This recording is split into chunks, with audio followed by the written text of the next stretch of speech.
Here's a riddle. Which U.S. city is so loved that its name should be repeated twice? You guessed it, New York, New York. But the thing is, how much of New York do we really know? I'm talking about the city that lies under the city. Dare to join me on an underground tour of the Big Apple? Then grab a flashlight. It's about to get dark. We'll start in the heart of Manhattan, in the front of the Romanesque City Hall building. Believe it or not, beneath our feet lies New York's oldest subway station, known as the Old City Hall Station. It opened in 1904 on October 27th, a night of true celebration for New Yorkers. People were so excited, some of them spent the entire night riding the trains back and forth. Before this, urban dwellers moved around in carriages pulled by horses. No wonder the subway was such a hit. You might feel like a time traveler stepping inside the Old City Hall Station. The architecture is dazzling and one of a kind. They sure don't make subway stations like this one anymore. Fun fact, the Old City Hall Station would cost $6.2 million if it was built today. Back in the day, it had dozens of brass chandeliers hanging around. It was one of the few spots in town with functioning electricity. And oh, not to mention brand new multicolored tiled arches and stained glass ceilings you can still see today. Impressive, huh? If you decide to wander down the tracks, you might be in for a treat. Underground New York is as fascinating as the city above the ground. But one thing we usually take for granted is the behind the scenes of what the Big Apple needs to function. Down here, you might see one or two of New York's pneumatic mail tubes. These tubes were built back in the 1800s and they were operational up until the 1950s. They were responsible for distributing people's mail through different post offices. Letters flew at an impressive speed of 35 miles per hour. That's almost as fast as a professional runner. It sure sounds like a useful system. But I have to say, it feels weird imagining people's correspondence flying around 15 feet underground. Back to street level. We'll wander around fancy Lexington and Park Avenues.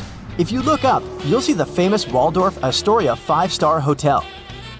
Many celebrities have stayed there, including John Lennon and Yoko Ono, as well as presidents such as FDR.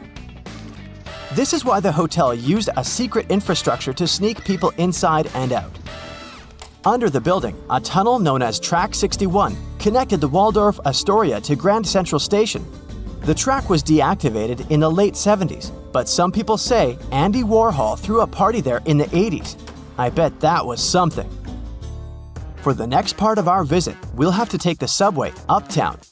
We'll get off at 125th Street and find ourselves on the scenic waterfront of Riverside Park. Here, you'll find abandoned tracks of an old metro line. If you follow the tracks, you'll get to an underground graffiti gallery, aka the Freedom Tunnel. The tunnel is named after a graffiti artist from the 80s who is commonly known as Freedom. While exploring these tunnels, we'll see over 40 graffiti pieces he painted over 15 years. There are spray paints of James Dean, Mona Lisa, and even a self-portrait of Freedom himself. Moving on, let's wander around the northern part of NYC for a bit. Walking in Van Cortlandt Park will feel like hiking upstate, but believe me, you're still in the city. Along the way, you'll encounter some big ventilation towers made of stone. These towers were once part of an old New York infrastructure. They make up the remains of what used to be the Croton Aqueduct. In the 1800s, the city's water supply flowed through a 41-mile-long underground tunnel, all the way from Croton River in upstate New York to Bryant Park in Midtown Manhattan. Oh yes, and I should probably tell you that Bryant Park wasn't a park. Instead, it hosted a colossal stone structure that looked pretty much like something ancient Egyptians would build.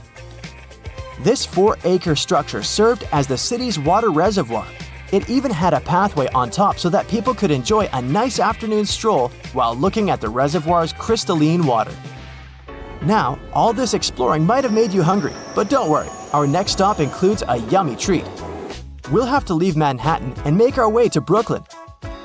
In case you didn't know, New York City is made of 5 boroughs: Manhattan, Queens, Bronx, Staten Island, and Brooklyn. Crown Heights, that's our stop. Would you believe me if I told you that beneath these streets lie caves full of aging cheese? How very Parisian of them. To get down there, you'll have to make your way through a century-old building that now works as an office space. Maybe wave hello to all those hard-working people and disappear in one of the stairways that will take you 30 feet below the ground. You won't need a flashlight for this one. The caves are bright and renovated and can hold up to 22,000 pounds of cheese. But hey, it might stink. That's the main reason cheesemakers decided to use underground tunnels to age cheese in the first place. After a bite or two of some delicious cheese, let's keep going. While still in Brooklyn, you might see tons of locals enjoying a sunny day in the McCarran Park pool. This pool is a huge attraction, being 3 times the size of an Olympic pool. As the NYC explorer you are becoming, you might even go for a swim. But hey, there's a much more interesting part to this attraction. The pool was built in the early 1900s, but it was shut down in the 50s. During this time, urban explorers discovered a network of underground tunnels right beneath the pool. And, of course, you can find a secret entrance and get a peek for yourself. There, you'll not only see the pool's filtration and heating system, but also a lot of graffiti from the time the site was abandoned. Neat! This question may sound weird, but have you ever seen a cow in New York? I sure haven't. Well, maybe there's a reason for that. Apparently, New York still has underground tunnels that were constructed for the transportation of cattle. Once New York started to flood with automobiles, cows became a burden for traffic. Until a 200-foot-long cow passage was built below 12th Street to transport the livestock that was ferried over from New Jersey. These days, you won't be able to visit this place in person because the tunnel was most likely destroyed. But historians found blueprints proving its existence. To add to the list, archaeologists discovered a very peculiar fossil a while back. Now imagine peeling off the layers of the city's soil. First, at 15 inches, you'll find a layer of wires. I'm talking TV cables, electricity, and all that. Digging deeper, at 4 feet, you'll see water and sewage pipes. But then, at 15 feet down under the surface of NYC, diggers have found a fossilized shipwreck. The wreck is located right under Broad Street, where there was once shallow water. They believe the wreck dates back to the 1600s. It's 92 feet long and 25 feet wide. Oh, and that's not all. At the intersection of Bowery and Canal Street, engineers stumbled upon a room with its walls and ceiling covered in mirrors. And no one has managed to explain the existence of this bizarre place yet. Our Big Apple underground visit is coming to an end. But we sure did more than just scratch the surface on this one. Before we finish, let's enjoy the best of what NYC cuisine has to offer, a good old bagel. Who knows, maybe next time we'll do Paris or even London. See you soon, explorer. Welcome to one of the most iconic buildings in New York City. Its official name is the Fuller Building, but thanks to the sharp 25-degree top corner, people began to associate the tower with a flat iron, and today the name Flatiron is stuck both to the skyscraper and the entire district around it. This unusual cake-slice shape has turned the building into a famous tourist destination. It has popped out in many movies, TV programs, and magazines, so you probably recognize this property even if you've never been to Manhattan. Surprisingly, today the 285-foot-tall Flatiron is almost empty. And these fancy walls hide a pretty mysterious dispute between their owners. But first things first. In 1901, construction enterprise Fuller Company purchased a sharp triangular plot of land on the crossroad between Broadway and Fifth Avenue. They hired an architect from Chicago, Daniel Burnham, to design the company's new headquarters. The task was to maximize every inch of available space, so Burnham produced a project of a 22-story triangular tower made of steel. The Flatiron building resembled the shape of a Greek column, which means that its top and bottom are slightly wider than the middle. Fuller Company approved the design and demolished several old buildings to clear the space for the future tower. Construction progressed rapidly, and it was completed within a year. Yes, they used to be able to do that. The Flatiron became one of the earliest buildings to have steel for its structural frame instead of load-bearing masonry. Also, it became one of New York's first skyscrapers and the first steel skeleton structure visible to the public. The curtain wall cladding was also then innovative. The builders used terracotta and limestone to wrap a chic finish look around the steel structure that carried the building's weight. At that time, many people believed that this unusual architecture would fail to withstand high winds. The project's engineers analyzed the tower's aerodynamics and created a steel frame to fight likely problems with the wind. But people still reported experiencing heavy gusts on the street around the building. The Flatiron building had a bunch of other issues. As you may imagine, furnishing this tight space was quite a challenge. Also, the tower didn't originally have any bathrooms for females. That's why lady tenants were at a disadvantage at first. But then the management added ladies' rooms and placed them on odd-number floors. Meanwhile, bathrooms for males were placed on even-numbered floors. Also, the first elevators in the building operated on a water hydraulic system, so it took over 10 minutes to get to the top. Now you can see why that system didn't catch on. It's not surprising that the media expressed skepticism over the new building. Some even called it Burnham's Folly. But despite the naysayers over the years, the tower has been home to many companies and retail tenants. Also, the Flatiron attracted crowds of people. Gradually, it became a frequent sight in paintings and postcards, and turned into one of the most popular symbols of New York City itself. In 1929, during the Great Depression, the tower was sold at an auction for only $100,000. And in 1966, it got the status of an official city landmark. It means that any renovation or demolition works are impossible without the official permission of the authorities. Furthermore, in 1989, the Flatiron received the fancy status of a National Historic Landmark. The last tenants left the building in 2019, and it is sat empty ever since due to renovation works, which have triggered many disputes among the building's current owners and future tenants. Most of the owners wanted to turn the building into a hotel. Meanwhile, Nathan Silverstein, who owned a 25% stake in the property, wanted to divide it up. Finally, in 2023, the local court organized an auction on the building. The owners, who held 75%, intended to buy out Silverstein's stake to put an end to all disputes over the future of this building.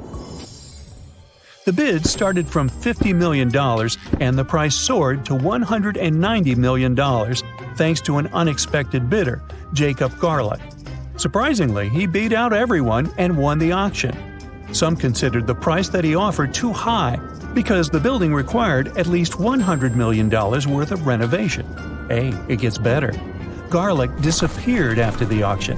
He has never paid anything, not even the deposit, and he hasn't yet explained himself to the media. So for now, Garlick's location and intention remains unknown. Little did we know that it's possible to show up at a luxurious auction in New York, outbid everyone, and then just vanish into space. Well, according to some experts from the real estate world, it's a very weird situation for a building auction. Usually the bidders are asked to prove their funds in advance. Some people suspect that Silverstein asked Garlick to attend the auction on purpose so that he could boost the price and earn more money. But Silverstein claimed that his relationship with Garlick had been distant. On May 20th, the second auction took place. Garlick was absent, but a coalition of syndicates and previous owners won the bid and acquired the Flatiron for $101 million. They haven't yet announced any plans, so today the future of the Flatiron remains uncertain. The age of the Flatiron building is only around 121 years, but this famous and beloved symbol of New York has survived so many chapters, from challenging traditional architecture to surviving multiple crises, including the Great Depression. So, chances are that this iconic tower will surprise us in the future. Oh, by the way, the Flatiron is not the only skyscraper with issues in New York City. Here's the famous half-built Leaning Tower of Manhattan. A 670-foot skyscraper is located at the corner of South Street and Maiden Lane on the East River. The tower was to host 80 super fancy condos to sell for up to $7 million each. The developer also planned to offer yacht services to the tenants. A pre-sale of this luxurious but unfinished project was launched in 2018. But in 2020, the tower began to lean 3 inches to the north. The developer put construction on hold and initiated a huge investigation to figure out why this tower refused to stay straight. Although the reason remains unclear, the consensus appears to be that a weak foundation is to blame. You think? And now, welcome to the Waldorf Astoria, a former host to authorities, royal families, and Hollywood stars, and maybe not so welcome. This Art Deco masterpiece is the very place where Marilyn Monroe once stayed and where Grace Kelly got engaged to Monaco's Prince Rainier III. But in 2017, the famous hotel was closed for a multi-billion-dollar renovation. The property's new Chinese owners, Anbang Insurance, plan to partially turn the hotel rooms into condo apartments by 2019. The condo price was planned to reach up to $18 million per unit. But eventually, something went wrong, and the date of the project completion was postponed until 2025 at best. Although, according to the media, the renovation might have already cost around $2 billion. Some insiders mention poor coordination within the project caused by the dismissal of its American director.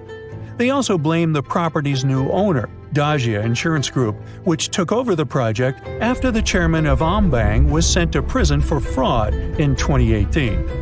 To date, the future of the Waldorf Astoria remains unclear. So I'd try another hotel if you're visiting the Big Apple.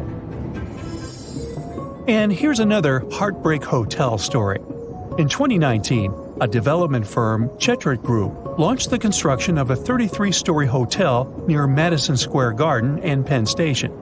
The project was supposed to open in 2021 and join the management portfolio of IHG Hotels and Resorts, which runs multiple hotels. However, the developer failed to either repay its loan or complete the construction on time. Meanwhile, the hotel remains unfinished, and the estimated investment for its completion totals around $106 million. Hey, you want to finish the job? Wow, every morning 8.5 million people wake up in New York City. But the Big Apple doesn't belong only to humans.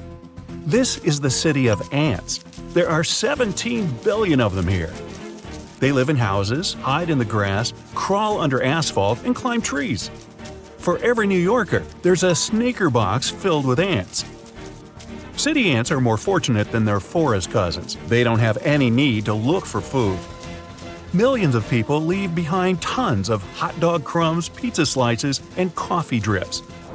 Insects just have to wait for a lunch break in an office building. Then they gather around benches in the park or cafe tables. A lot of food is waiting for them there. Over 1 billion. That's how many ants are running through the streets and parks of Manhattan. And in this ocean of insects, scientists have been able to spot tiny reddish-brown creatures. These insects don't fit into any of the 13,000 ant species known to science. They're unique and only live in Manhattan. Their kingdom is between 63rd and 76th Streets. Scientists don't know how long the Manhattans have evolved in isolation. They arrived in the U.S. on ships from Europe and were cut off from the rest of the city's infrastructure. But why go anywhere else if there's enough food? The Manhattan loves fast food, especially corn syrup. Because of such a diet, the insect's body has an increased carbon content. This isn't a problem for the ant, though. Carbon helps it adapt to the dry, warm weather of the concrete jungle. Around 20% of New York City is parks and green spaces. White-footed mice live in these places. Scientists have found out that the mice that live in New York have evolved. They're different from their village relatives. These changes are genetical. It's caused by the diet of white-footed rodents that feed on human food waste. For example, New York mice need enlarged livers to process fatty acids from fast food. Central Park in New York is almost twice the size of the Principality of Monaco. A unique centipede is only found in this green area. The creature, called Hoffman's dwarf centipede, doesn't grow any longer than 0.4 inches. It lives in heaps of dry plants and runs on 41 pairs of legs. This crustacean, measuring only a bit more than 0.3 inches, is called the Socorro isopod. It's one of the rarest animals on the planet. The creature can only be found in a small thermal spring near Socorro, New Mexico. The isopod lives in the water as warm as 90 degrees Fahrenheit and covered with a layer of algae. These are ideal conditions for the creature. To get to Mobile Cave, you'd have to rappel 65 feet down. That's the height of a 4-story building. After that, you'd crawl through narrow passages and swim along a canal with cold water. Sunlight can't get into the cave. The air is poisoned by vapors of ammonia and hydrogen sulfide. This extreme place has been isolated from the outside world for 5.5 million years. A unique ecosystem has formed in this toxic atmosphere. Of all the animals that live there, 33 species of millipedes, scorpions, spiders, and leeches can't be found anywhere else on Earth. These creatures are mostly blind and colorless. Well, why would you need eyes in disguise if you live in complete darkness? Mobile's coolest guy is the venomous centipede. Scientists have nicknamed this animal the king of the cave. It doesn't grow more than 2 inches, but for this world, it's a giant. The blind salamander would feel great in the company of strange animals from Mobile, but these little monsters are separated by the ocean and thousands of miles. The Mobile Cave is located in Romania, where these beauties live only in Texas. Their home is an underground body of water in the San Marcos area. These salamanders grow to be 5 inches long. The name makes it pretty clear that the animal is blind. It does have eyes, but they're pretty much useless. This doesn't stop the salamander from being a skilled snail and shrimp hunter. It senses other animals by feeling the underwater waves they create while moving. The Scottish wildcat lives in the north of Scotland. This animal is different from domestic cats, which love sleeping on the couch. Unlike them, it's a perfect hunter. The creature is 25% larger than the average cat. It's muscular and long-legged. The wildcat's tail is blunt and fluffy, covered in black rings with a black tip on the end. The quokka is called the world's happiest animal. Just look at its smile. This fluffy animal seems to always be ready for a photo shoot. Quokkas are only found in Australia. Around 10,000 animals live on Rottnest Island and several other locations. The creature's cute smile is an evolutionary trait. An open mouth helps it breathe and regulates its body temperature. Oh, by the way, if you try to feed a quokka, you'll have to pay a fine of more than $200. This baby will feel comfortable even if you put it on your little finger. The animal lives only on the island of Madagascar. Scientists have found just 2 tiny reptiles, a male and a female. The researchers have named the nano-chameleon Brocchisia nana. It's a mystery to them why it doesn't grow larger than a sunflower seed. The next animal on the list also lives only in Madagascar. Locals call this creature Ai. The unusual lemur spends most of its life in trees and leads a nocturnal lifestyle. This might explain why it looks so tired. Even though the Ai is a lemur, its teeth are like those of a rodent. Its claws resemble sloth's claws, and its body looks like that of a monkey. The animal's fingers and toes are especially frightening. They're long and thin, with pointy claws. Get equipped for any season with brand new Brightside merch. Click the link and grab your print. This is a giraffe with its trademark long neck. A zebra is grazing nearby. Black and white stripes on its body help the animal reflect sunlight during the day and keep it warm at night. But what if you combine these animals? No need, nature has done this work for you. The okapi looks like a giraffe with a short neck, horse body, and zebra stripes on its legs. The okapi has a long tongue. Males have small giraffe horns on their heads. You can only meet these unusual animals in the African rainforest. If you decide to travel around Africa afterward, you must visit the Ethiopian highlands. That's where you see unique gelada monkeys. And no, they're not named after the Italian ice cream. That's gelato. Don't mix that up. Males look like rock stars from the 70s. They're bright and have cool hair. But don't mess with these animals. They aren't too friendly. Geladas spend most of their time on the ground. and the main part of their diet is the grass they collect during the day. Scientists believe that geladas are the remaining members of an ancient gang of critters. It lived millions of years ago in vast spaces from South Africa to India. Now, imagine people the size of the Statue of Liberty living next to us. Sounds like science fiction. But for the animal world, this is reality. The world's smallest tortoise species, the speckled tortoise, doesn't grow more than 4 inches long. But the Galapagos Islands are home to giant tortoises that reach the length of 5 feet. They also weigh like a sports bike. The largest of them had an incredible weight of 1,000 pounds. The giant Galapagos tortoise lives for 100 years and sleeps 16 hours a day. Due to its slow metabolism, the animal may not eat or drink water for a whole year. Millions of years ago, lizards from South America climbed onto a log. Sea waves carried the log to the Pacific Ocean. The lizards traveled hundreds of miles and ended up on the Galapagos Islands. They had to evolve to adapt to new conditions. Scientists believe this is how the marine iguanas appeared. These unique animals look like dangerous dragons, but in fact, they feed on plants and are totally harmless. Iguanas spend most of their lives in water. To get rid of sea salt that accumulates in the body, these animals literally sneeze salt. Achoo! The lyrebird lives only in southeastern Australia and the island of Tasmania. The bird has such a strange name because of its tail. It looks like a lyre, a stringed instrument of the ancient Greeks. Lyrebirds are known for their ability to imitate other birds, and not only them. The bird copies animal screams, human voices, chainsaw noises, car and fire alarms, and even the click of a camera.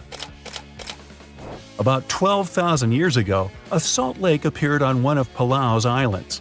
Today, it's called Jellyfish Lake. This 1,500 by 500-foot reservoir is home to 5 million golden jellyfish. These unique creatures swim to the west shore of the lake every morning. There, jellyfish wait for the sunrise. Then, all day long, they follow the sun. Algae lives in the tissues of the jellyfish, feeding them with energy. These algae can't live without sunlight. Wow, looky here! It's New York City, the Big Apple, the city that never sleeps. Hong Kong on the Hudson, the greatest city in the world. New York, New York, the city so nice they named it twice. Alright, I'll stop. You thought you knew this city so well, but underneath all that glitz and glamour is a facade, literally. New York is populated with some of the most iconic urban buildings in the world and home to some of the most unique and famous towers. Who would have known that New York was a front for fake buildings? And the cool thing is that there are plenty to search for. Okay, I'm adding that to my bucket list. So the question is, why do they put these fake buildings all over New York? The city is one of the most vibrant places in the world and requires many infrastructures to keep the city in motion. That means having many industrial structures and buildings in every major district. New York is charming for the design and the buildings. Imagine having industrial structures right next to your favorite pizza parlor or hot dog stand. The designers thought ahead and decided to disguise those industrial infrastructures as fake buildings. They blend with the city so well that they don't stand out. They look like your good old apartment or housing unit with a front door, real-life windows, and even charming balconies where people would hang out.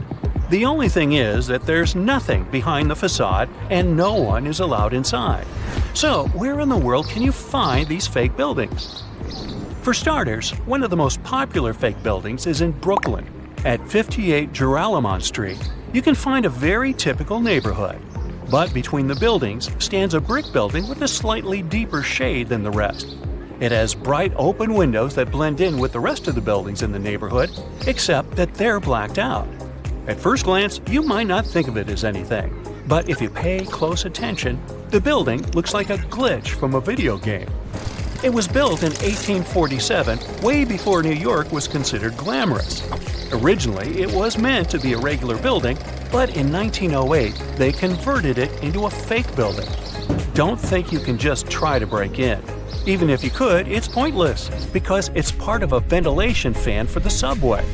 It also serves as an emergency exit for some of the surrounding buildings. Actually, throughout New York, many fake buildings exist to disguise the subway vents for the smoke to escape. All the way to 415 Bruckner Boulevard, the Bronx, this townhouse was designed by the Switzer Group, which is an interior architect company. It's not as charming as the one at 58 Joralemon Street, but it serves a similar purpose: to hide an electric substation for New York's utility company.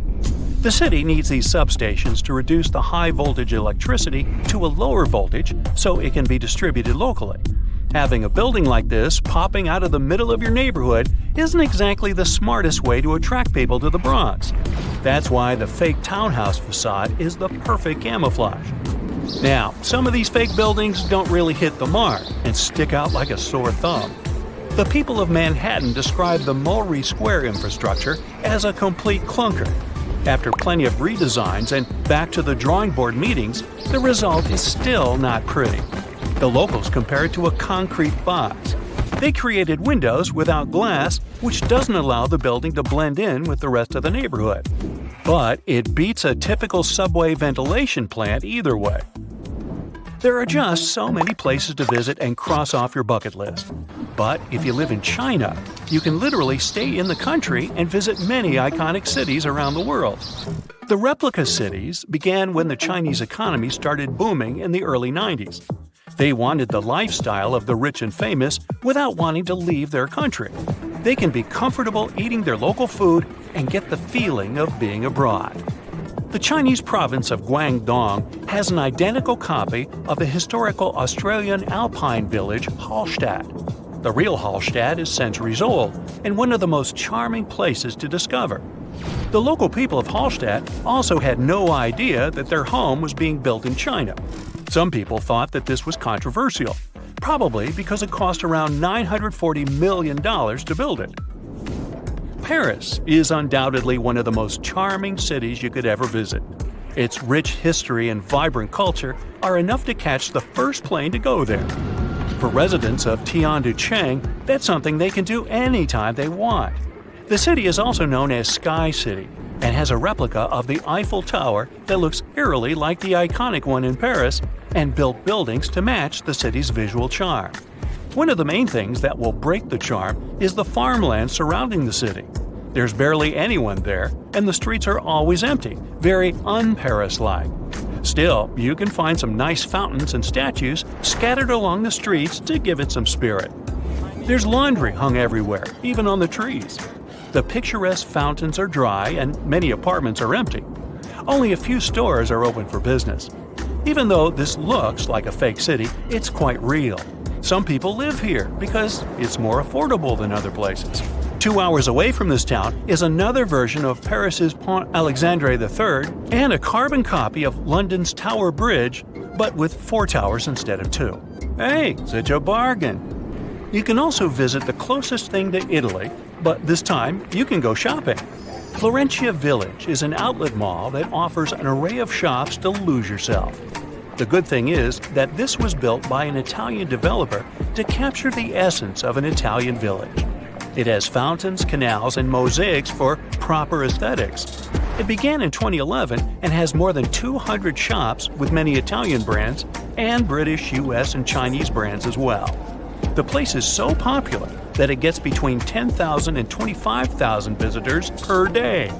China also has other replica towns that put you in a mini Manhattan called the Yujiapu Financial District. The developer's goal was to make this place the financial center of the world. It was complete with the right landmarks, like the Rockefeller and Lincoln Centers, but the project was halted in 2019, leaving it mainly empty. You can find a typical English town with cobbled streets, Victorian homes, and restaurants that make Thames Town. This place was meant to recreate a European lifestyle fantasy without leaving Shanghai. China also has a Dutch town that has some elements of Amsterdam with windmills and famous canals. They even decided to copy some of the landmarks, like the Netherlands Maritime Museum. Here's a bonus story of Lebanon's thinnest building built out of a dispute. It's the story of 2 brothers who both inherited unequal plots of land. One of the brothers happened to get a very thin plot of land and couldn't help but be jealous of his brother's nice plot of land. He wasn't pleased. Both of the lands overlook the Mediterranean Sea in a lively neighborhood of Beirut. So it's no wonder that both brothers couldn't agree on how they should develop their lands. It was obvious that the brother with the most land could build a proper building. The other brother had to improvise. He decided to obstruct his brother's property by constructing a thin building enough to only fit 14 feet at its widest and 2 feet at its most narrow. It was constructed in 1954, and the locals of the area know it as the Grudge. The crazy thing is that the place was once habitable with many visitors enjoying their stay. It's not easy to live there, but it's part of living the experience. The building is still standing, but is empty.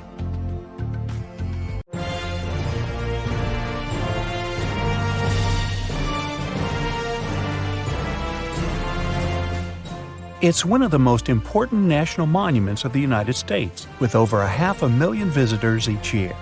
The Washington Monument was constructed to commemorate George Washington, the first American president. But if you've ever looked at it closely, in person, or by Googling its pictures, you've surely noticed it has 2 different colors. Well, it's not a design choice, if that's what you're wondering. The Washington National Monument Society, the authority in charge of the construction, ran out of funding, and the project was put on hold in the 1850s. It took another 25 years for the authorities to resume the construction. They finished the upper 2/3 of the monument in 1884. Since they evidently used marble from a different location, given the time that had passed, it was difficult to envision how these materials would behave in the future. These 2 sections look very much alike at first, but with time, mostly due to winds, rain, and erosion, they ended up having different hues. There's even a 3rd portion of marble, which is noticeable only if you pay very close attention. The constructors initially went for a marble provider in Massachusetts, but quickly realized the colors didn't match. They had to switch to another supplier, but their mistake resulted in this 3rd shade of marble. It's only noticeable up front, so people mostly think that the monument has 2 colors. The builders figured out the difference quite fast and found a type of marble that resembled the initial one. But the new material eventually turned to a different color too, mostly due to weather conditions.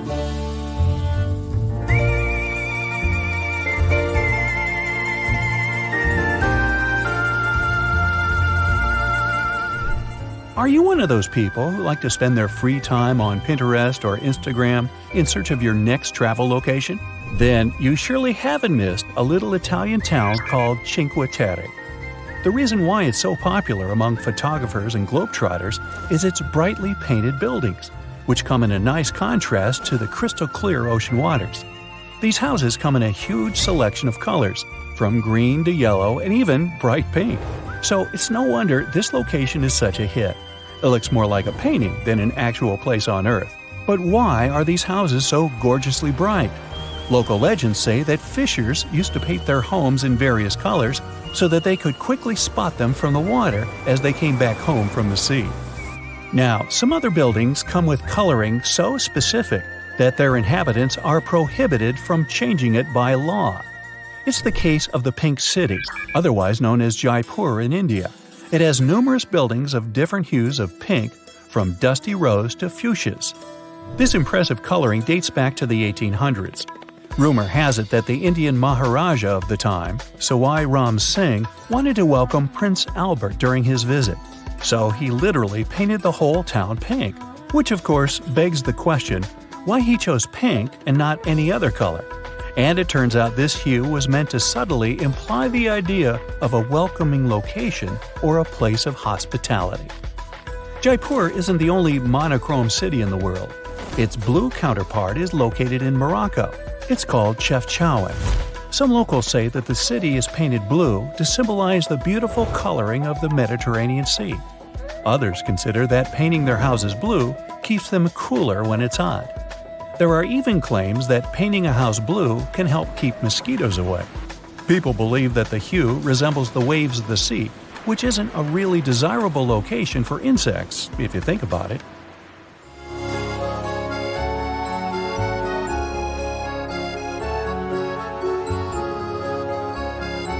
Now, this construction has become the undeniable symbol of the City of Love.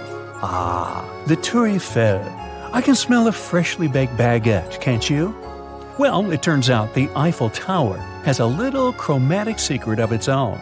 This famous French monument is painted chestnut brown these days, but it hasn't always been this color. The engineer who built the tower and also gave it its name was a man called Gustave Eiffel. He claimed that the initial paint used for the tower, a very bright red, was supposed to help protect the construction from rust, kind of like the Golden Gate Bridge does in San Francisco. But since it was built, the Eiffel Tower has had many different hues, like ochre, yellow, and several shades of brown. At one point, they even used the ombre paint effect. It made the tower look as if it was fading upon reaching the sky. I've hardly ever heard a more touching story than that of the Taiwanese Rainbow Grandpa. His name is Huang Yongfu, and his story begins in the late 2000s. Given he was officially the last resident, the local authorities were just about to bring down his small village in order to make room for a modern apartment complex.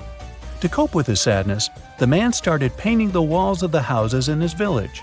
He began with drawings of birds, cats, and eventually people. In 2010, a local university student found out about this little DIY project, and the rest was history. With the help of a fundraising campaign, this little village now attracts a staggering number of tourists each year, over 1 million. It's no wonder the local authorities eventually renounced their plans.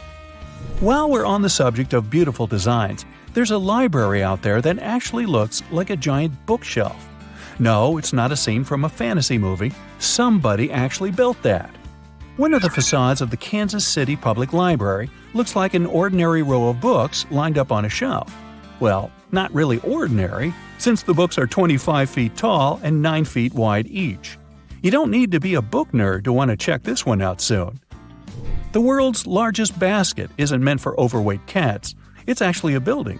Yup, there's a building out there that is actually shaped like a basket. You can find it in Newark, Ohio. It was initially built to serve as headquarters for the Longaberger Company, an American producer of handcrafted wood baskets. It's also renowned among professionals as one of the best-known examples of mimetic architecture. That's a type of design where buildings are constructed to mimic their function or purpose. The building covers 180,000 square feet. It cost around $30 million to build and was completed in 1997. With 7 floors and a central atrium, it also has a glass ceiling which lets natural light get inside. This immense basket is also topped with 2 steel handles. They're equipped with heating elements that prevent them from freezing. They also protect the glass atrium situated right below from any ice that might fall on it during the winter season. Darmstadt, Germany, there's a residential building complex built in the 1990s, named the Weisspirale. It has a wonderful design, as well as an interesting story to back it up. The name literally translates to forest spiral. This might refer to the plan of the building, along with the fact that its roof is green. Not simply in color, though. This swirly building has a jaw-dropping forest on its roof, with maple and lime trees. The unique construction was completed in 2000. It has 105 apartments and more than 100 windows, each of them with its particular shape and size. With 12 floors at its highest point, the building also houses a cafe and a bar. Another interesting feature? Each corner in the construction is rounded off. Now, should you ever find yourself visiting the city of Rotterdam in the Netherlands, try not to miss the cube houses. These unique buildings are placed above ground level on top of a pedestrian bridge close to the city center and the Rotterdam Black metro station. In the 20th century, the city of Rotterdam was damaged. That's why later, it became the focus of new, cutting-edge architecture designs. Dutch architect Piet Blom started designing functional housing, which could also leave some room for pedestrians on the ground level. He got the idea for these houses from simple elements, such as forests and trees. Each house is placed on a hexagonal pylon, a construction made of concrete and designed to look like the trunk of a tree. Each of these pylons has a staircase that leads to well-spaced living areas. Another example of a house that looks like it has just escaped from a fairy tale is the Nautilus House. You can find it near Mexico City, Mexico. With its shell-like shape, it's also one of the first representations of bioarchitecture. The man behind this unique design is Javier Senosieng. He was inspired by the works of Gaudi and Frank Lloyd Wright. The very concept of bioarchitecture is that buildings should be constructed based on structures found in nature. It's also supposed to remind people of their local history and traditions. The Nautilus house doesn't have a lot of storage space, according to the builders, but this structure is supposed to be earthquake-resistant and maintenance-free. Not to mention hundreds of tiny rainbow-colored stained glass windows decorating the building. Shenzhen, China. At first sight, it doesn't look like a perfect place to build one of the fanciest and tallest buildings in the world, but a company from China decided to take a chance. They had visions of building Golden Finance 117, a unique, mighty skyscraper with plenty of things super rich people could enjoy. At that time, no one knew it would turn into one of the tallest ghost scrapers in the world, meaning it would be a skyscraper with no life, events, or people inside. The one that no one would even talk about anymore. The world has impressive tall skyscrapers. The first one was built in 1885 in Chicago. And the tallest one today is in Dubai. Then there's one in Shanghai, another one in Mecca, and Shenzhen. Golden Finance 117 was supposed to be the fifth tallest skyscraper ever built. The construction was started 13 years ago, and at first, it all looked very promising. In 2015, the building reached its full height, 1,955 feet. But then, something mysterious happened. People deserted the skyscraper shortly after it was almost done, and the whole project has remained unfinished to this day.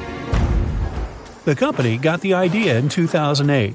During that period, plenty of cities across China were trying to build something impressive to get their place on the world stage. Golden Finance 117 was supposed to be a commercial and residential tower for very rich people. Italian and French-style interior design, a polo club, extensive gardens.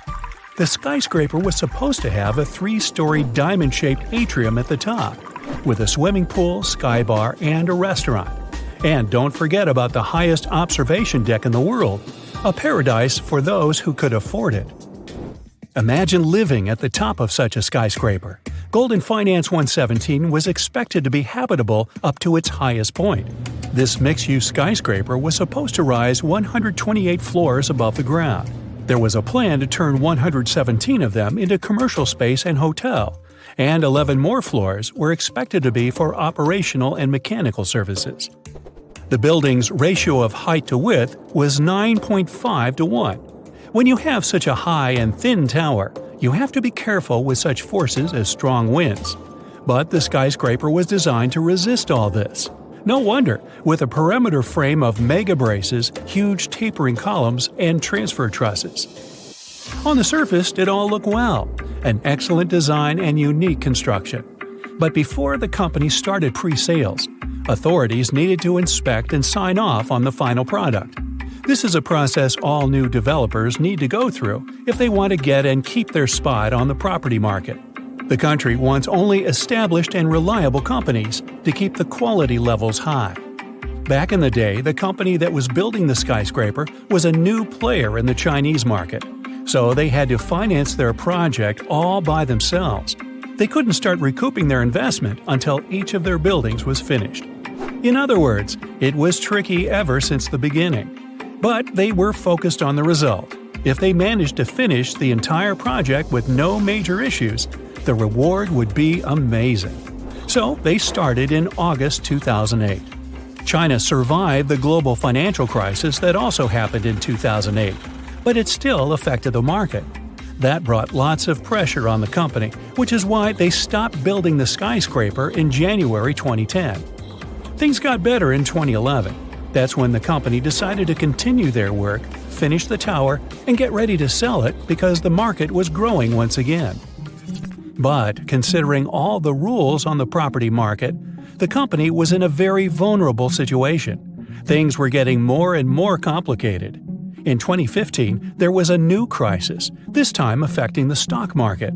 The series of unfortunate events kept happening on and off until everyone stopped talking about the entire project. One more issue was the location. The skyscraper was being built on what used to be industrial land, and in the area, There weren't many wealthy people who could afford to live in such a building. The company probably hoped for people to relocate there once they finished the construction, which never happened. China generally has the biggest number of tall buildings in the whole world. There are 1,400 skyscrapers in the country. The US takes second place with more than 800 high-rise buildings. Then there's Japan with over 250 skyscrapers. 2018 was the year when China built more skyscrapers than any other country in the world. 88 new buildings with a height of 656 feet or more appeared there. But because of multiple unforeseen events, Golden Finance 117 never got its chance to shine. Now it's just a ghost place everyone stopped talking about in 2018. Now, this wasn't the only case when a building remained unfinished for a long period of time. A new airport in Berlin, Germany was meant to open in June 2012. It wasn't the first project like this to miss the deadline, but it was one of the most memorable. The airport was about to open, but right before it did, inspectors found around 120,000 defects all over the place. For example, some automatic doors didn't open. There were fire safety issues. Authorities also noticed sagging roofs.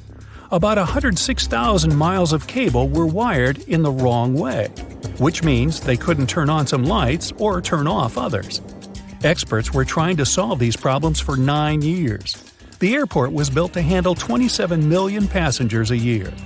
In 2019, over 45 million travelers passed through the two other overburdened airports in Berlin. These airports are now set to close and merge with the new one, which has started expanding. The original budget for the whole project was more than $8.2 billion, but it's likely to increase in the next few years. The idea occurred back in 1990, and it took 6 years just to find the right spot to build the airport. The official construction didn't start for another decade. The original code for this airport also needed to be changed since it was already in use by an airport in India. But if you design an airport in the early 2000s, will it even be compatible with the travel habits and technology in 2020 and beyond?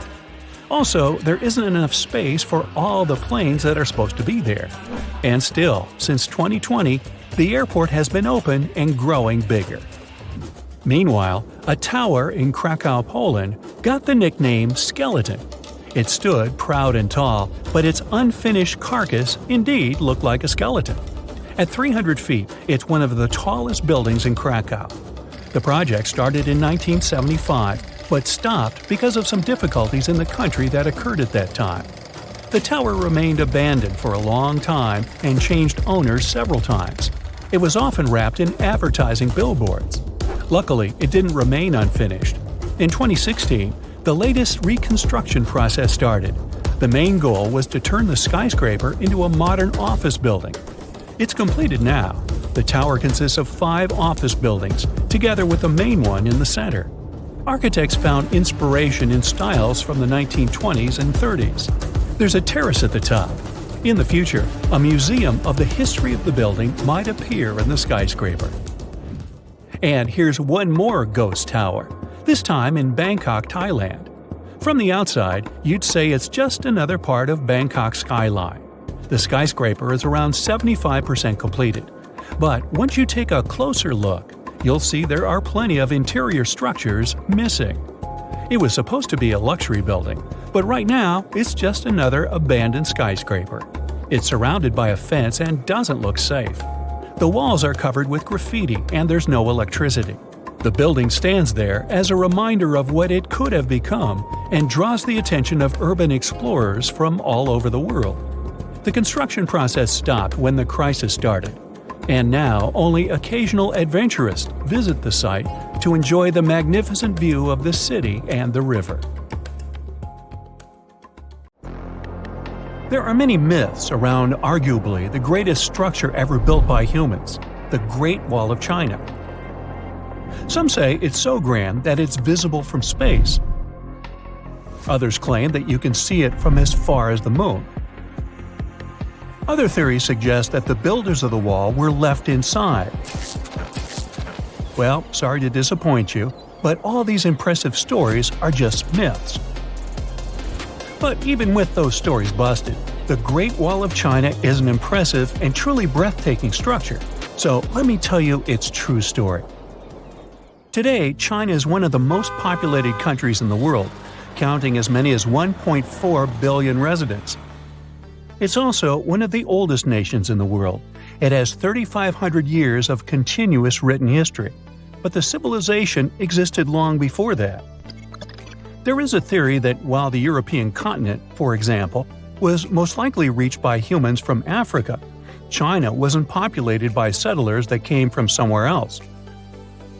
Some people believe that the Chinese civilization got formed from local Stone Age people who lived on the territory since the prehistoric period. So now, the Great Wall of China.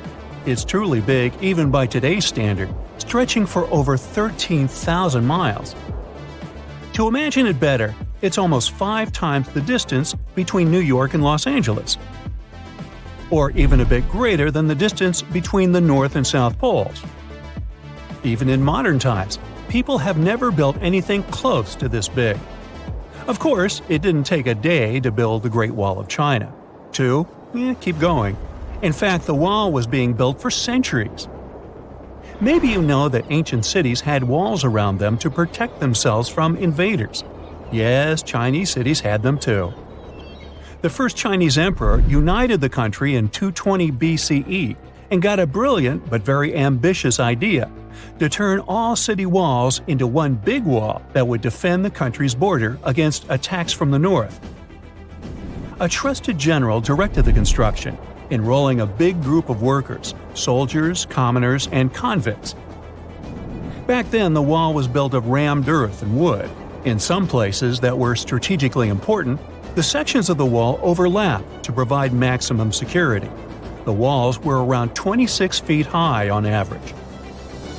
But the Great Wall didn't yet look like the construction we know today. Every next emperor would pick up the big wall project, strengthening and extending it, repairing, but also modernizing construction techniques. Some used bricks to build it. Others moved on to granite and marble blocks. Watchtowers and platforms weren't there from the beginning as well. They were added by Ming emperors. The watchtowers made it possible to communicate with other parts of the wall through smoke and fire messages. So, the wall is quite inconsistent in terms of material, but it only adds more charm to the construction and shows how much effort and time it took. The reasons why some parts of the wall have been standing for centuries and are still in good condition is glutinous rice flour.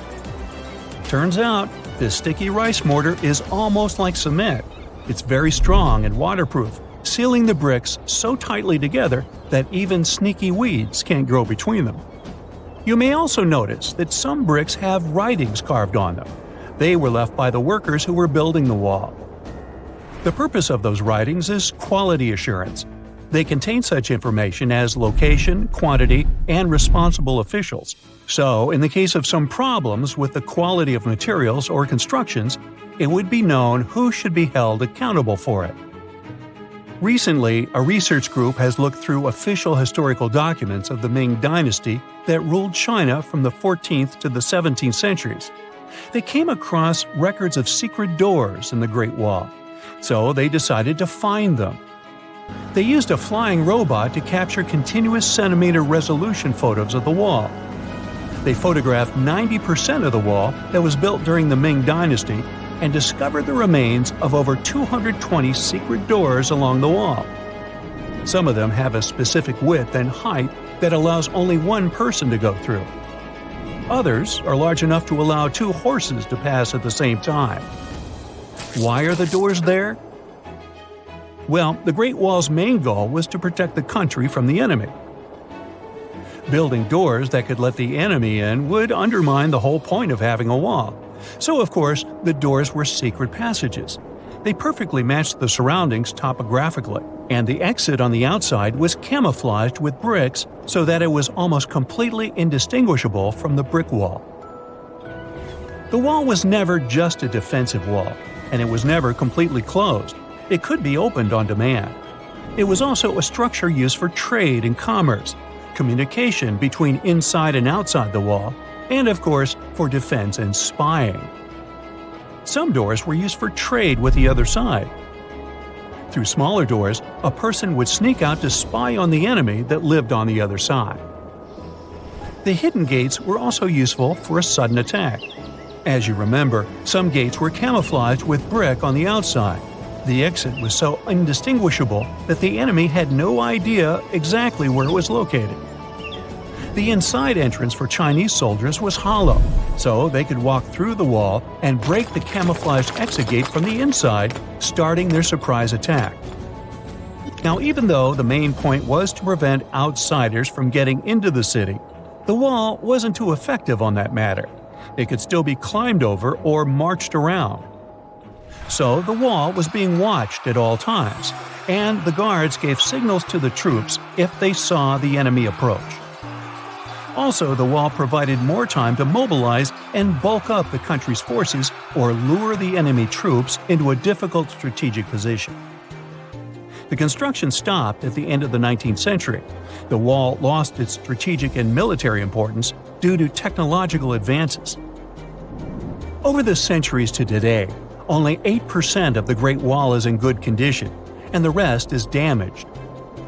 Also, around 1/3 of the wall has disappeared without a trace, due to both natural erosion and human damage. I guess you could say it's now just a pretty good wall. As you remember, the first parts of the wall were built out of rammed earth and wood. These are not the most unfailing materials if we're talking about thousands of years. Also, destructive farming methods have turned large areas into a desert and contributed to erosion. Also, many bricks were taken away from the wall in the last century to be used in building farms and houses. The wall is being deconstructed stone by stone even today, but this time by tourists. Quite a few of them take a stone as a souvenir. That's a total of a lot of stones, considering that over 10 million tourists visit the Great Wall every year. Since 1987, the wall has been a UNESCO World Heritage Site, highlighting that it has an outstanding importance to humanity. The wall is one of China's 56 World Heritage Sites, second place among countries with landmarks protected by UNESCO. Who's first, you ask? Well, the top spot, with 58 World Heritage Sites, belongs to Italy. And do you know that the wall isn't only a famous tourist attraction, but also the location of the Great Wall Marathon? It's a marathon that was established in 1999 and is one of the most challenging ones in the world. You guessed right, people run along the wall, including all the steps. There are 3 distances, so that participants can run a full marathon that is 26 miles, a half marathon that's 13 miles, or just have a fun run of 5 miles. Hey, New Year is coming, and we're going to celebrate. Pack your things, we're going to China. Yeah, you might think I'm crazy. New Year was some time ago. But Lunar New Year isn't on January 1st. It doesn't even have a regular date because it depends on the lunar calendar. But it's usually sometime in January or February. The first day of the year is the day when the new moon appears. Then the celebration lasts for about 15 days until the moon is full. This year, Lunar New Year falls on February 12th. A whopping 1/6 of the world celebrates it, at least. The holiday is celebrated in China, where we're headed, but it's also a public holiday in many other countries. They all have different names for it, but the concept is the same: a lunar calendar celebration. Outside of Asia, the biggest celebration is held in San Francisco. It's been that way since the middle of the 19th century, when many Chinese workers arrived there during the gold rush to work in the mines. Now you can see huge Lunar New Year fireworks in tons of cities around the U.S. But getting to or moving around China isn't that easy. We gotta be careful, because right now, transportation systems are stretched to the limit. About 15 days before the New Year, and then 25 days into it, a lot of people travel somewhere by plane, train, bus, or on foot. It's traditional to visit your family for New Year. It's the largest annual human migration on the planet. Last year, in this 40-day period, there were about 3 billion total trips taken. The Lunar New Year is also called Spring Festival. It signifies the end of the winter. And wait, are you as confused as I am right now? Spring in February? It's not a mistake. There are 24 solar terms in the Chinese traditional calendar, and each of them lasts about 15 days. Usually, the New Year falls on the term that starts in the beginning of February, and it's called the beginning of spring. It's followed by the seasons rainwater, waking of insects, and spring equinox. The traditional Chinese calendar is a bit different to the one they and the rest of the world uses. Years are counted in 60-year cycles. The cycle that's running now started in 1984. Also, their calendar is way ahead because they started counting years much earlier. This year will be 4719. Also, every year has a different zodiac sign, one of the 12 animals. The cycle of 12 starts with the rat, followed by the ox, tiger, rabbit, dragon, snake, horse, sheep, monkey, rooster, dog, and pig. Thank you. 2020 was the year of the rat, and 2021 is the year of the ox. The year of the animal you were born in is your zodiac animal. Your zodiac animal comes around every 12 years, and some say it's unlucky. But don't worry, there's a way to protect yourself. The color red. Some people wear red clothes during the year of their zodiac animal, or more likely, get a red purse or tie a red ribbon to their bag or something. A little more about red. We've finally arrived in Beijing, the capital of China. Notice how everything's decorated in red? City streets are lit up with red lanterns. Some people are dressed in red, and houses are decorated with spring festival decorations. These red decorations are a very important part of this holiday. There's no way to celebrate it without them. Red is also a big deal in Chinese culture. Just look at the flag. In China, the color red means good fortune and joy, and symbolizes good luck for the following year. Sure, some are wearing red, but the thing that really stands out is that a lot of people have new clothes on. People clean their houses before the new year, get new haircuts, and declutter their lives as best they can, all to greet the new year. The most important part of the celebration is the reunion dinner.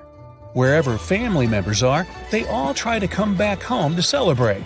There's a big feast to commemorate the past year, and there's usually a lot of food. An important dish in traditional dinners is a whole fish, which signifies prosperity for the new year. Another common thing to eat are rice cakes. They're so iconic, some people even call them New Year cakes. They're made of rice flour and are very sticky. There are also dumplings, chopped meat and vegetables wrapped in dough. They're made to imitate the shape of ancient Chinese silver ingots that were used as money. So dumplings signify wealth. The rule of the evening: get stuffed full of delicious dumplings. You'll need energy. There's a long public holiday ahead, the longest one all year.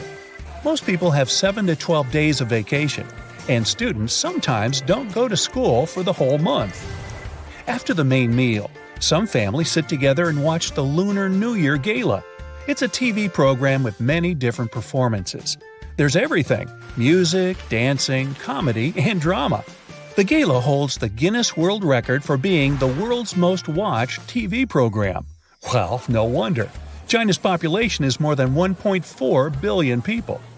Younger family members get red envelopes with money from their grandparents, uncles, and other family members. Bosses give them to employees, and students might even give them to their favorite teachers. Nowadays, many of them are digital. Fireworks were accidentally invented in China more than 2,000 years ago, when someone unintentionally tossed bamboo into a fire. 1,000 years later, they were reinvented by an alchemist who was trying to find the formula for eternal life. He mixed sulfur, charcoal, and potassium nitrate and heated it up. Kaboom! Packed into a piece of bamboo, it made the first firecrackers. They were traditionally used to scare away evil spirits. More than 1,000 years later, China is still the world's leading producer of fireworks. If you love fireworks and the 4th of July just isn't enough, see if there are any big cities near you having Lunar New Year fireworks. They can be epic. According to tradition, the first day of the year is for all-out celebration. That's another reason why it's better to clean your house before the new year. Also, everyone has a birthday. It doesn't really matter when you were actually born. In China, people have a regular age and a nominal age. The real age is just the regular one starting at 0, but the nominal age is a bit different. When a person is born, he or she is considered to be 1 year old. Every New Year's Day, people become 1 year older. For example, those born on February 11th this year would just have to wait a few days to get a nominal age of 2. Rice is a big part of Chinese culture, but not on the 3rd day of the new year. That's Rice's birthday. On that day, people that are following the tradition aren't supposed to eat any rice. People usually eat a type of pasta or dumplings instead. There's another important event a few days later. The 10th day of the Lunar New Year is called the Stone Festival. On that day, people don't use stone tools. That was a big deal back in the day when stone tools were used every day to make flour. The last, 15th day of the celebration is called the Lantern Festival. Historians say that the first lanterns were used about 2,000 years ago. Now they're a big part of China's celebration culture. On the last day of the New Year celebration, people go outside at night with their lanterns. The lantern symbolizes letting go of your old self to become a better person in the new year. Also, many write riddles on their lanterns and solve the riddles of others when they go outside.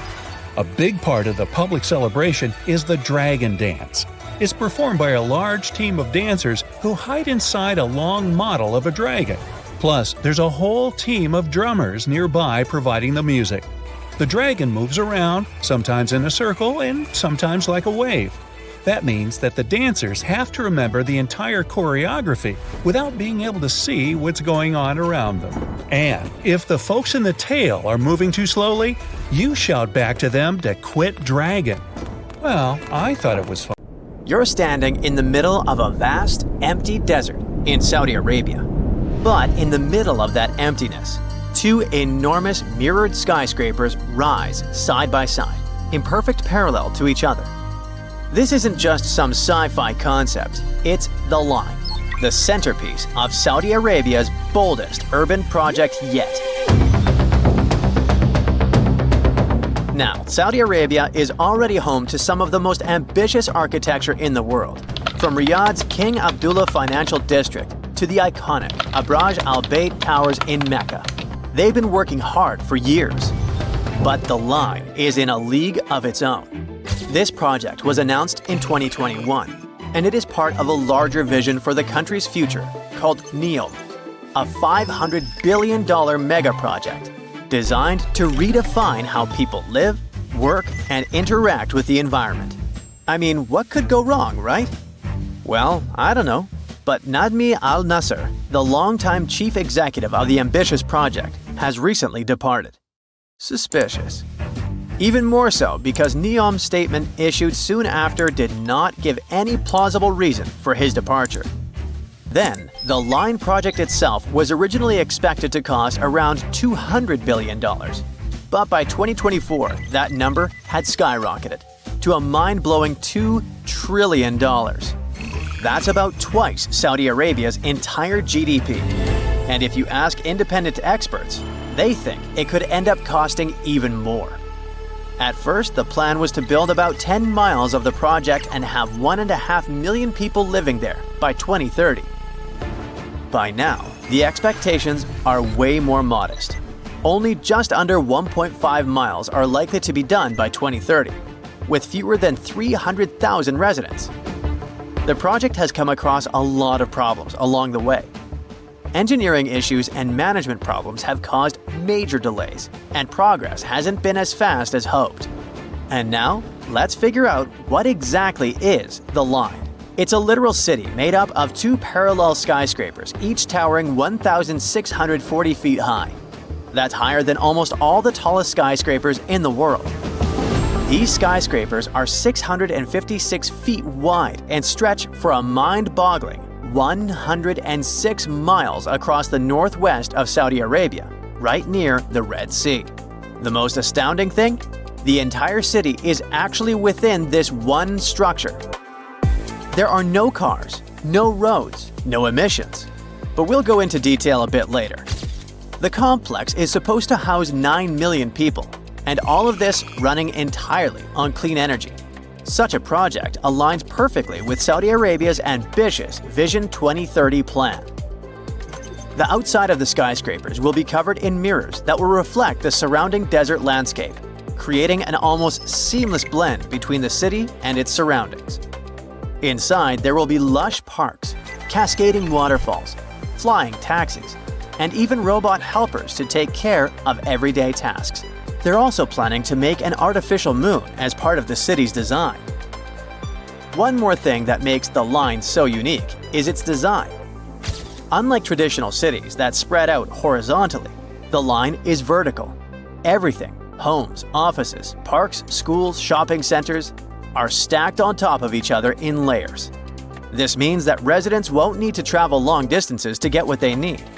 In fact, the designers promise that all amenities will be within a 5-minute walk from anywhere in the city. And while it's compact in width, the city's vertically layered structure means it can comfortably fit all 9 million residents, while leaving plenty of room for parks, natural spaces, and modern conveniences. There's even a plan for year-round climate control, keeping both indoor and outdoor spaces at comfortable temperatures, no matter how harsh the desert weather gets. Of course, even with everything close by, people will still need to get around the city. Worry not. The line has it covered in the most futuristic way possible. It features a high-speed train system that will travel from one end of the city to the other in just 20 minutes. That's 106 miles in 20 minutes with only 4 stops along the way. Imagine being able to get anywhere in the city faster than you could drive across town in most places today. Besides the train, the line will also have autonomous vehicles. Those will be cars and shuttles driving themselves with the help of advanced technology. They will handle everything from parking to going around obstacles.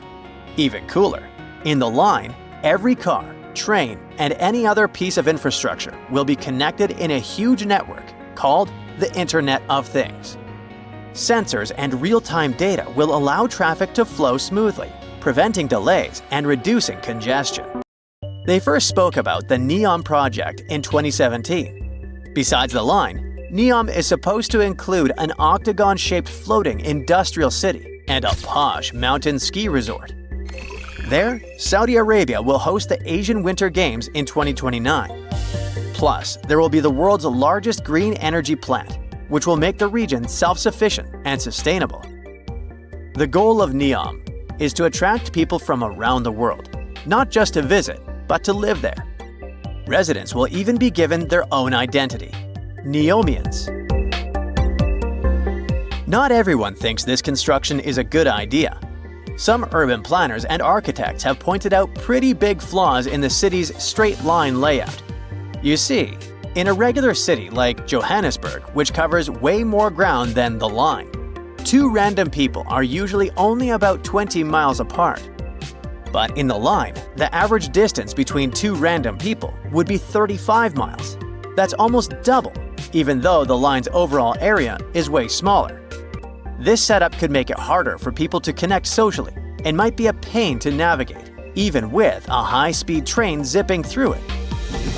Now, they promise that every resident will have everything they need within a 5-minute walk, but there are doubts too. People wonder if living in a super compact, stacked-up design might end up feeling claustrophobic or even too much to handle. As for the whole mirrored exterior idea, it looks pretty cool in renderings. But there's an opinion it could actually mess with the environment. Reflecting all that sunlight in a desert might disturb local wildlife or create unexpected heat issues. The line's high-tech features sound amazing, but they come with their own set of headaches. The city is supposed to run on the Internet of Things tech and autonomous vehicles. Sounds awesome, right? But how are they going to pull that off for a 106-mile-long city? For things to run smoothly, every piece of tech, cars, trains, infrastructure, needs to be perfectly in sync, sharing tons of real-time data. If there's even a tiny glitch, it could throw a wrench into daily life for millions of people. Then there's that high-speed train. It does sound like a dream, but actually building and keeping it running in the middle of a desert is not so easy. The heat, shifting sands, and wear and tear on the tracks could cause big delays and rack up costs pretty quickly. People around the world are questioning if the line is even doable. The first inhabitants were supposed to start living there by 2030, but there are reports about scaling the project back, so that deadline feels like a big stretch. There's also a sustainability issue. The line is supposed to have zero emissions and 100% clean energy. But building something so massive is bound to take tons of resources. With all these challenges, Saudi Arabia is looking into new ways to fund the line and figure out which parts of their Vision 2030 projects to prioritize. An insider has recently said that some projects might go ahead as planned, while others could be delayed or scaled down. This lines up with what Ali Shahabi, who's on NEOM's advisory board, has said. He admitted that the Vision 2030 goals were always meant to be super ambitious, like almost too ambitious. But he argued that even if they only pull off part of it in time, it'll still be a big deal. On December 5, 1952, a nauseating yellow-gray fog engulfed London, claiming 12,000 lives. This wasn't mere mist, it stank of rotting eggs and stretched 30 miles wide. Buses halted, planes were grounded, and ambulances were trapped. For 5 days, the city vanished in the stench and sludge. Streets slick with a black ooze. Those who dared ventured out stumbled blindly, smudging their faces while birds crashed into buildings. With visibility zero, thieves ran rampant, and even indoor shows were canceled. The Great Smoke sent over 100,000 people to hospitals, leaving a grim legacy of demise and decay. The causes of this tragedy started long into the past. Something called pea soup fog became one of the symbols of London in the 19th century. Nature wasn't to blame for this fog. It was caused by people burning coal to heat their homes and run factories. In fact, London's air started getting smoky all the way back in the 13th century, when people began widely using coal. It got worse as the city grew bigger. By the 17th century, people were already complaining about the dirty air. King James I tried to prevent so much coal burning with new laws, but nothing really changed. As more factories popped up during the Industrial Revolution in the late 18th century, the problem blew out of proportion. The air was full of tiny particles that water clung to and formed dark, heavy clouds. This mix of smoke and fog became so bad, people called it smog. Yep, this word was invented in London in the early 20th century. The smog got so thick sometimes it could last for a whole week, and it made people ill. Some even passed away because of it. Even though the smog was harmful, people didn't want to stop using coal because it gave them jobs and kept their homes warm. So the problem lingered. By the 20th century, thick fogs were happening less frequently, finally, because factories started moving away from the city. But on that December day in 1952, an anticyclone appeared over London. This meant that the cold air near the ground got trapped under warmer air higher up, like a lid keeping everything underneath.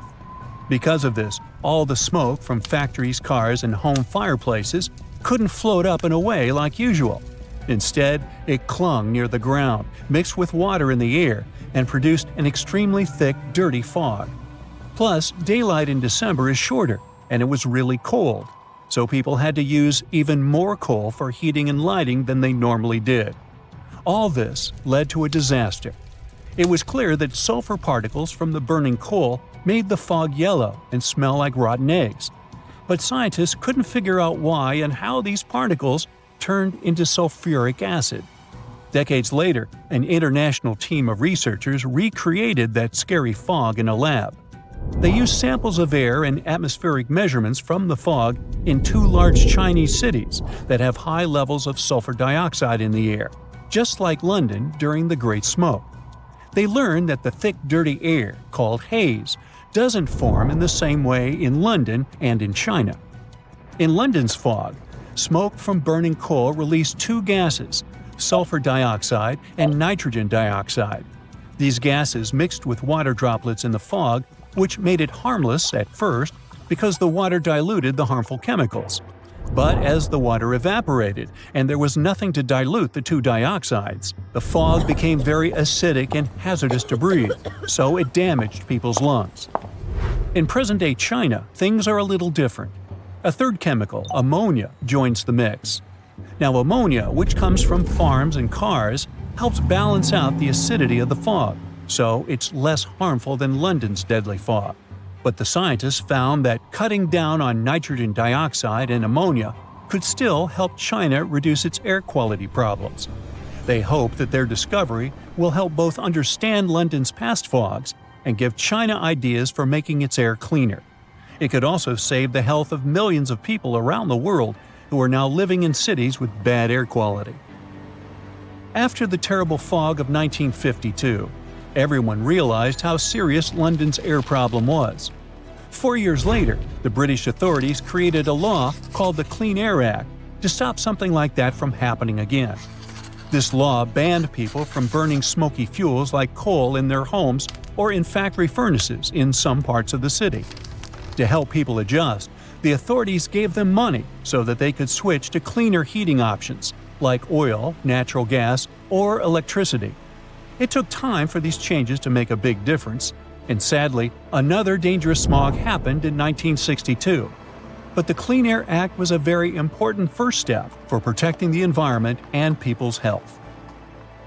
Almost a century before the Great Smoke, another smelly event happened to London, the Great Stink. Back then, people didn't have proper bathrooms or sewers, and all the waste from houses and factories went straight into the River Thames. When the weather got super hot in July and August, the water level in the river went down, and piles of waste, sometimes 6 feet, popped up on the muddy banks. The smell was so terrible that even Queen Victoria and Prince Albert had to cancel their relaxing boat ride on the river. The politicians working in the brand new Parliament buildings, which were right by the river, couldn't handle the smell either. The air inside was so terrible that they had to hold handkerchiefs over their noses to breathe. They even tried soaking the curtains in chloride of lime, hoping it would cover up the horrible odor. Many Londoners believe that the bad air, called miasma, caused horrible things like cholera, which had already taken the lives of lots of people. Engineer Joseph Bazalgette solved the problem as he built a new sewer system that would move all the waste away from the city. His sewer system was so well designed that it still works today, even though London has grown to over 8 million people. On the other side of the Atlantic, in the United States, there was also a day when you couldn't see your hand before your face, and it was impossible to breathe outside. But the reasons for this Black Sunday were very different from the Great Smoke of London. In 1931, it almost completely stopped raining in the southern Great Plains. This drought lasted for nearly 10 years. Without rain, the farms dried up and the soil turned to dust. Strong winds blew this dry dirt into the air and created huge dust storms. These storms, called black blizzards, made it hard to breathe and see anything. People tried to protect themselves by putting Vaseline in their noses, wearing masks, and sealing their homes, but the dust still made many of them sick. In 1934, things got even worse. It was the driest year in over 1,000 years. Temperatures went over 100 degrees for weeks, and the land became even drier. On April 14, 1935, after months of terrible weather, the sky finally looked clear, and there was barely any wind, which was rare for this area. People came outside as they were hoping that the worst was finally over. When Oklahoma minister announced that a few good rainstorms would make the land fertile again. But unfortunately, that morning, a cold wind from Canada met warm air in the Dakotas and started a massive dust storm. The storm grew to hundreds of miles wide and thousands of feet tall. A sunny day instantly became completely dark. Drivers had to hide in their cars, and other people went down into basements, found refuge in barns, fire stations, tornado shelters, and under their beds to stay safe. The storm didn't stop for hours and took at least 20 lives. Many people couldn't stop coughing, and one man went blind. The storm was so strong, it carried 300,000 tons of dirt across the country and even reached the East Coast. The authorities in a town in northwestern Poland decided to build an observation tower in a public park. Nothing special about that, right? It wasn't until a local archaeologist started digging. It seemed that he had found remains of a fort, but not just any fort. The legendary Jomsborg, or as people also call it, the Viking medieval New York. It's not unusual for Viking finds to pop up in this area. Archaeologists have suspected for a long time that the Polish island near Germany could be the site of the legendary city, and the locals believe in this too. Every year they hold the continent's biggest Viking festival there. People dress up and reenact the Vikings' way of life. The time period I'm talking about is the 10th century.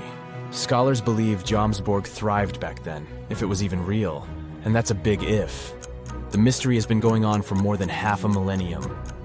The two most important questions troubling historians are whether the Viking stronghold was real and where it was located. The first historical records that mention the town can be traced back to the 12th century. Recently, a golden disc appeared in Sweden. It contained the names of Jomsborg and Harold Bluetooth. Does the man's last name sound familiar? That's because the Bluetooth technology we use today was named after him. He was a Danish king who apparently ruled over Jomsborg as well, and historians know he lived in the 10th century, right around the time the Viking legendary city reached its peak. All the historical sources we have lack one thing: the city's exact location. Ancient texts describe Jomsborg as a vibrant trading post that grew around a fortress. It had thousands of residents and a pier for ships to dock. This settlement should be somewhere along the southern coast of the Baltic Sea. Just the Polish section of the coastline is more than 4 times longer than the Grand Canyon. The city could be anywhere within the medieval Wendland. Today, this region is split between Germany and Poland, and it's called Pomerania. Luckily for archaeology buffs, there are clues. The Polish city with the newly discovered fort lies near a lagoon. According to ancient sources, the legendary city had room for hundreds of ships. Sagas put the total number of vessels at 360. These are Old Norse epics in prose. A lagoon is the perfect place to moor a large fleet. The waters here are calm. There are no big waves like in the open sea. Speaking of the sea, some historians believe that the city now lies underwater. According to them, the site was located off the northwest coast of Eustom Island. Today, this area is submerged under the Baltic Sea. Let's say Jomsborg really existed. Who lived there? The name of the inhabitants is not very imaginative: Jomsvikings. These people are just as mysterious as their fabled city. They are mentioned in sagas and legends. And there are a couple of rune stones, those are raised stones with runic letters, that mention battles they took part in. Runes were a writing system used by Germanic peoples, including the Vikings, before they adopted the Latin script. And that's pretty much it. There's no hard archaeological evidence that would prove Jomsvikings ever existed. If these myths and legends turn out to be true, then Jomsborg really resembled New York. All nationalities with historical ties to the region lived there: Germans, Slavs, and Vikings. Now keep in mind that a Viking wasn't a nationality but more of a profession. The hotspot of Viking activity was present-day Sweden and Denmark. A lot of Vikings had Scandinavian origins, but not all of them. In terms of genes, they were a mixed bunch. Scientists even found evidence that some Vikings came from southern Europe, but none of them wore those helmets with horns. We owe that image to 19th century operas. The real Vikings had simple iron helmets with a prominent nose guard. The Jomsvikings were sort of a brotherhood, and in any tight-knit community, members had to obey certain rules. One of them stated that you had to be brave.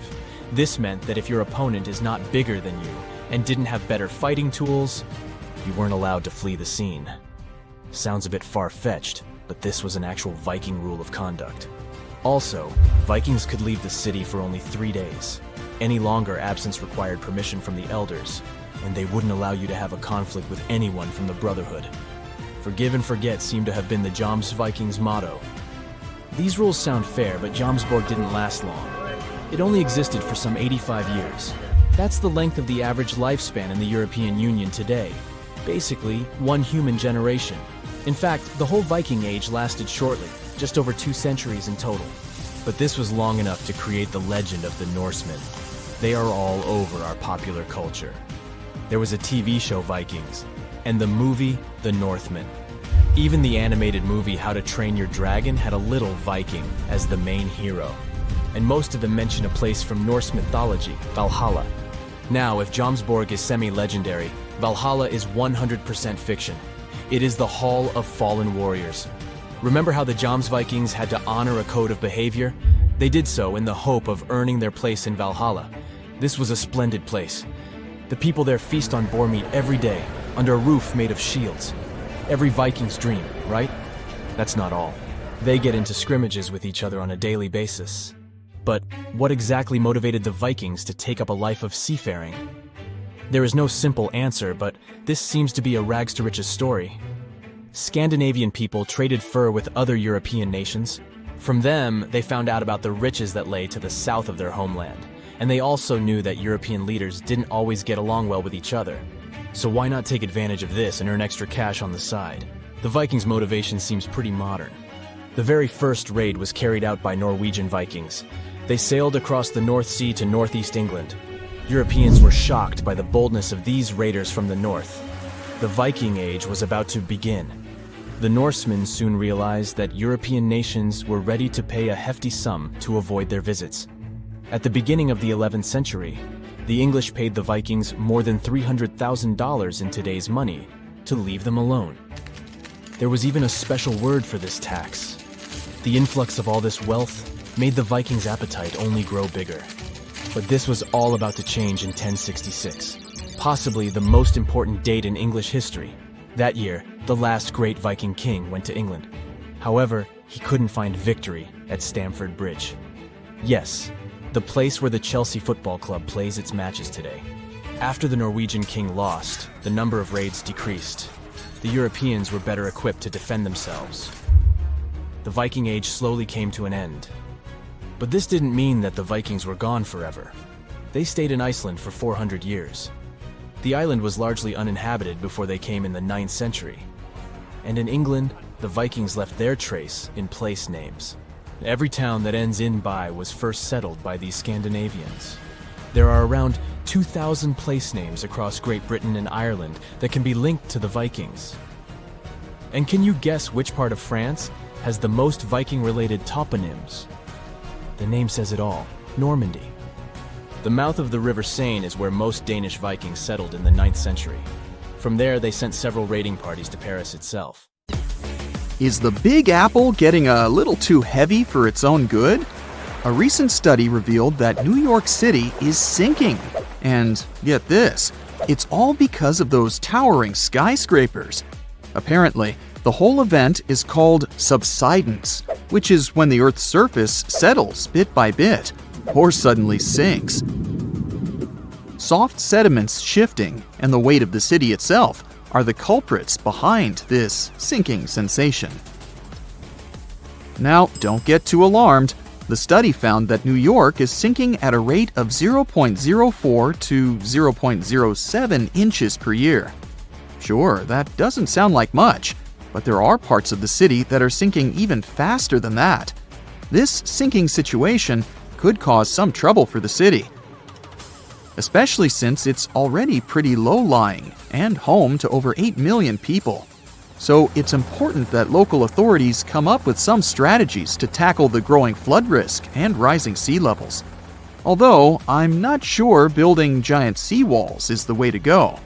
We might need to get a little more creative than that. Geologists want to make sure we're all aware that building more high-rises near the coast, rivers, or lakes could contribute to future flood risks. So we really need to think twice before we start constructing skyscrapers left and right. In recent studies, scientists calculated the total mass of all the buildings in New York City, over 1 million of them, and it adds up to a whopping 1.68 trillion pounds. Talk about a heavy load. Now, they didn't include the weight of the roads, sidewalks, bridges, and other paved areas, so you can only imagine how much more weight is added to the city.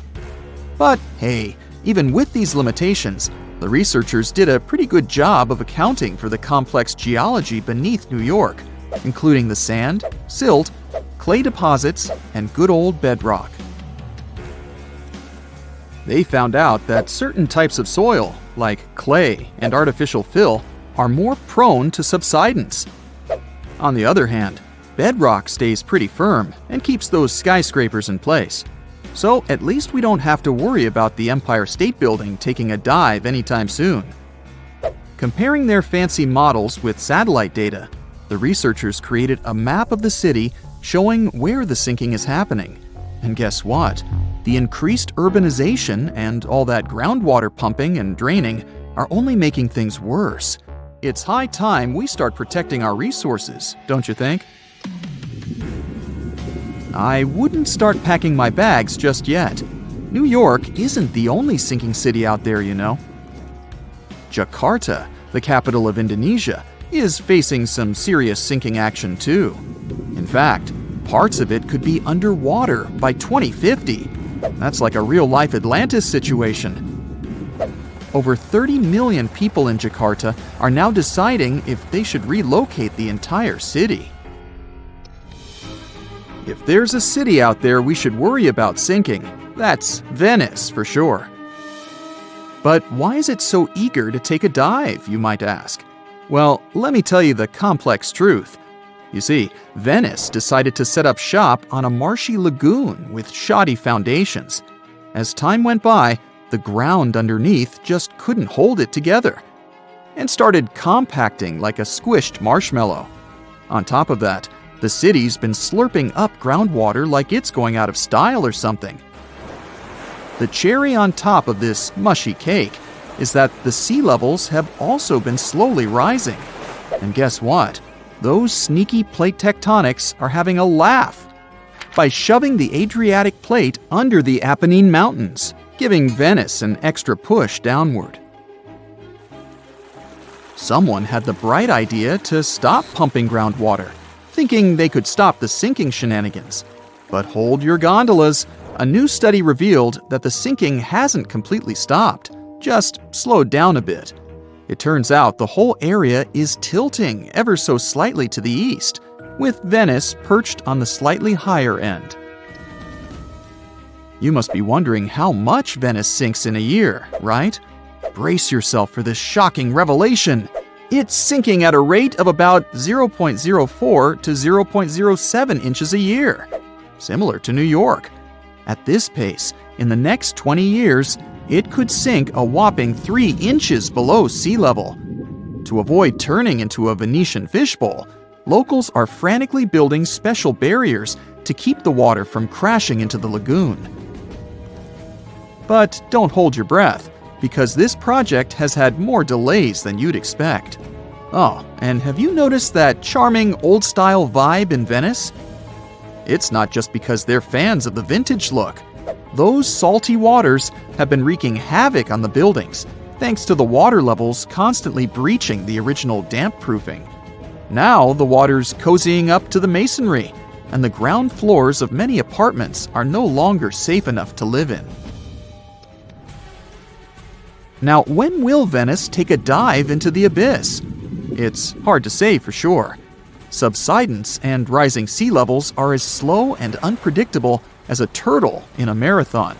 But experts have playfully warned that if things continue as they are, Venice could be doing the backstroke beneath the waves by 2100. Fear not, though. They're doing their best to protect this floating gem of history and culture from becoming a Hollywood disaster flick. So don't cancel that Venice day trip just yet. New Orleans has a peculiar watery situation going on too.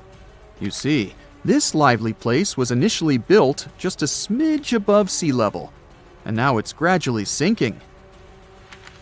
Back in the day, when an area of the city called the French Quarter was just popping up, folks had to make do with what they had. They scored the best land they could find, but it was only about 10 feet above sea level. And let's not forget, the rest of the city is as flat as a pancake, with the areas around the French Quarter being just a hair lower.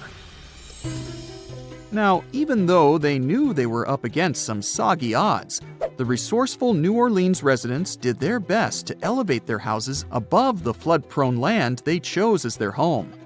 There's more. The ground beneath New Orleans is as wobbly as a plate of Jell-O. Architects had to keep things short and sweet because they feared the soil couldn't handle the weight of taller structures. They played it safe, sticking to 2 or 2.5 stories. here's where it gets interesting. The city installed a fancy drainage system in the 1900s, thinking it would solve their water woes. And while it did help with the marshes and all, it inadvertently sucked the life out of the soil. Yep, the ground was left high and dry, without enough sediment and water to keep it steady. As a result, those former marshes sank as if they were in a quicksand competition. By the 1930s, things got even more topsy-turvy. 1/3 of the city was below sea level, and by the time Hurricane Katrina made its grand entrance, that number skyrocketed to around 50%. Oh, and here's the icing on the cake. Sea levels decided to join the party, rising faster than a helium balloon. So now, not only is New Orleans sinking, but the surrounding area is also at various degrees below sea level. So what can we do about all these sinking cities? Well, for instance, we could manage our water consumption a bit better. We can't just keep sucking groundwater out of the earth like there's no tomorrow. We've got to find new ways to quench our urban centers' thirst. Think about it. We could purify surface waters, or even turn salty seawater into a sweet solution. Of course, we'll need a boatload of energy to make it all work. Speaking of great urban water management, let me tell you about a town in Denmark called Nye. These guys have got it all figured out. They collect rainwater and use it to supply their toilets and washing machines. Talk about resourcefulness. Now that's what I call a splash of genius.